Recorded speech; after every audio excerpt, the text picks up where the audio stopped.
Dumalo ang Showbiz Update hosts na sina OG Diaz at Mamaloy sa ginanap na premiere night ng pelikulang Ma'am Chief, Shakedown in Seoul, sa SM Mega Mall Cinema 8, nitong Sabado ng gabi. Ang Ma'am Chief ay pinagbibidahan ni Melay Cantiveros Francisco kasama sina Karil, Alora Sasam, Janica Garcia, Enzo Almario, Bernadette Alison Estrada, Pepe Herrera, Dustin Mayores, Luella Gomez, Altantay at marami pang iba. May special participation din sa pelikula ang Korean actors na sina Lee Seung-gi, Do Ji-han, Yoo-ju, Rolling Hearts, Joo Young-ha, Song Jin Park, Hyunil Kim, Sui Lee, at Ji Young Park, mula sa Pulp Studios na mapapanood na sa Miyerkules 15 ng Nobyembre.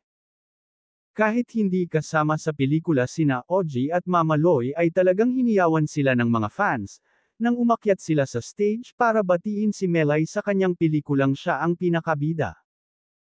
Anyway, iniintriga nitong mga huling araw si OG Diaz, dahil sa mga ibinalita raw nitong fake news na hiwalay na sina Daniel Padilla at Catherine Bernardo.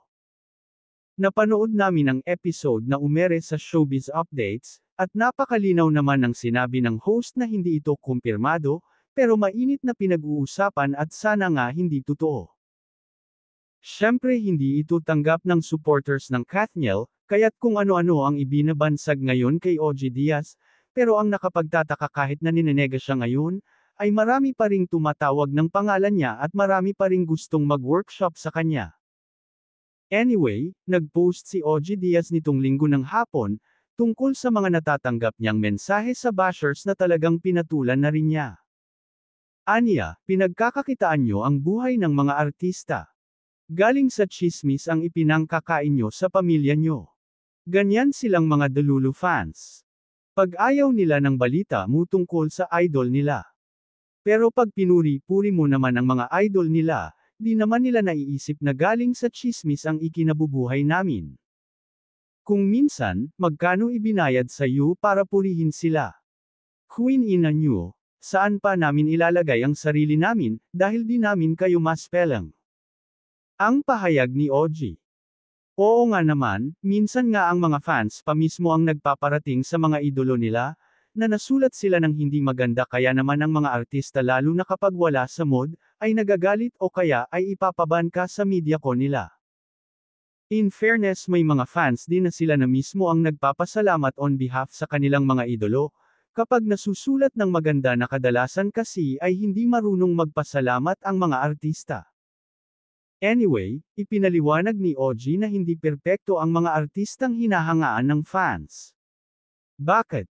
Anong akala nyo ba sa mga idol nyo, perfect? Hindi nagkakamali. Hindi nalilihis ng landas. Tama lahat ang desisyon at palakad sa buhay.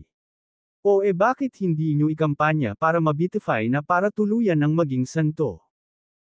Maraming natawa sa post na ito ng komedyanteng host, dahil kahit alam mong irita na, ay idinaan ito sa patawa para hindi nga naman nakakairitang basahin. May lumabas pang balita, na di umano'y may hawak raw na ebidensya si OG Diaz, na magkasama nga sina Daniel Padilla at Andrea Brillantes. Well, abangan na lang natin, kung ano pa ang magsilabasan, tungkol sa isyung ito.